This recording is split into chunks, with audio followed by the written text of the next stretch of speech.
No matter how self-aware we think we are as leaders, we all still have our blind spots. The key question, therefore, is, are you doing enough to uncover them? And that's exactly what we're going to talk about in today's episode of the Leaders Kitbag. I'm going to share with you some tips and ideas to help you do just that. And those very same tips will also help reduce the number of missed opportunities or missteps within your team or entire business even. Hey, I'm Ben Morton. I'm a leadership trainer, executive coach, and keynote speaker. And everything I do is designed to help create a world where everyone can go to work feeling inspired to give their absolute best, whilst going home to their loved ones at the end of each and every day, feeling both recognised for what they do and appreciated for who they are. Let me share a personal example from my business around a potential misstep.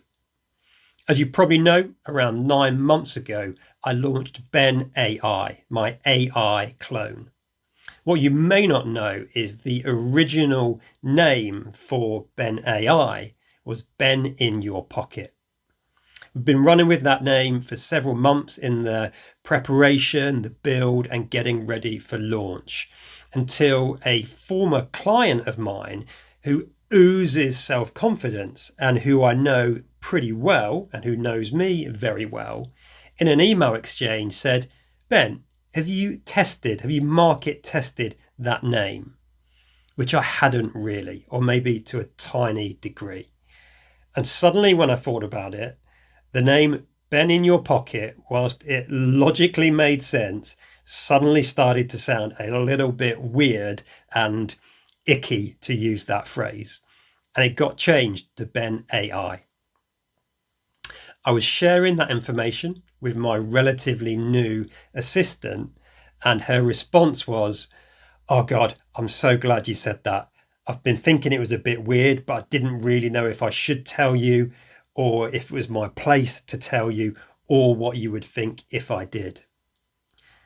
So why does that happen? Why do people hold back from giving their perspective, sharing insights, or potentially highlighting a blind spot to us?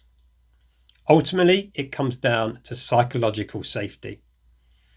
When psychological safety exists, people feel comfortable sharing their perspective, challenging a thought process or decision even, giving a different perspective, or sharing their view even when their view isn't linked to their area of expertise or their job role in the business.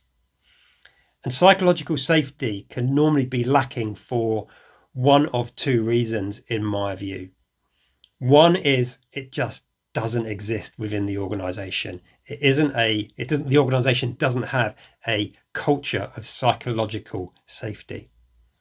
The other reason is that psychological safety could be building as a result of a new working relationship. Now, I like to think, and I'm fairly confident this is the case, although it might be a blind spot, but I like to think it was the latter in my case.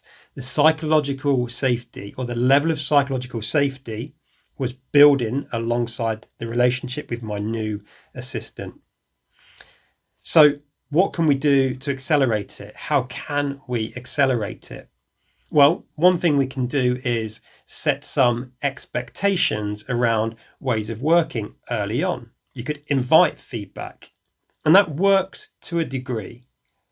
But also remember, as leaders, people pay far more attention to what we do and how we react than what we say.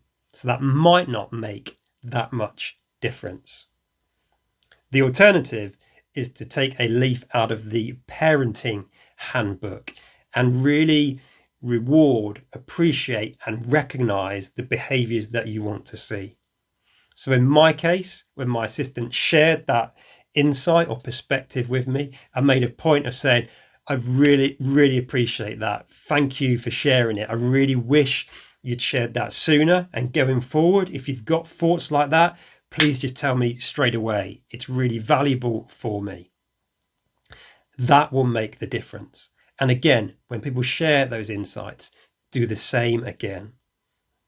We need to put the focus on the behaviors and ways of working that we want. That's it for today's episode of the Leaders Kitbag. As always, I hope it's been useful. Until next time, look after yourself, look after those you've got the privilege and responsibility to lead. And until then, lead on.